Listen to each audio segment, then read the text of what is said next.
اب ہم اور آپ ان 10 دنوں میں کیا کیا نیکیاں کر سکتے ہیں؟ جی کچھ تو کریں۔ ان 10 دنوں میں مناسک حج اور عمرہ کی ادائیگی، یعنی حج بھی کر سکتے ہیں اور عمرہ بھی کر سکتے ہیں۔ ان 10 دنوں میں اور کیا کر سکتے ہیں؟ روزہ رکھنا نمبر 2۔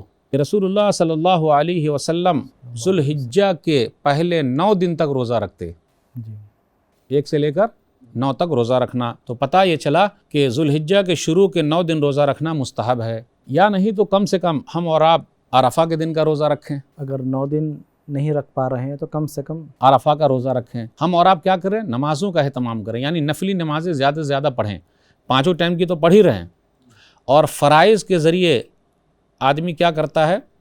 وہ اللہ کا محبوب بنتا ہے۔ ان 10 دنوں میں آدمی کو کوشش کرنی چاہیے کہ وہ فرض نمازیں جماعت کے ساتھ پڑھے، نہ چھوٹے جماعت۔ پھر اسی طریقے سے نوافل کا بھی زیادہ سے زیادہ اہتمام کرے، کیونکہ کثرت سے نوافل پڑھنا، ان کا اہتمام کرنا اللہ سے قریب کرنے کا ذریعہ ہے۔ ان 10 دنوں میں جو ایک اہم کام ہے وہ ہے صدقہ و خیرات کرنا۔ جی آدمی کو چاہیے کہ وہ زیادہ سے زیادہ صدقہ و خیرات کرے، اور صدقہ و خیرات کرنے سے مال کم نہیں ہوتا، اس لیے صدقہ و خیرات کیجئے، اللہ کے راستے میں خرچ کیجئے۔ چھوڑ کے چلے جائیے گا، سب بانٹ لیں گے، کوئی فائدہ نہیں، دعا بھی نہیں دیں گے الا ماشاء اللہ۔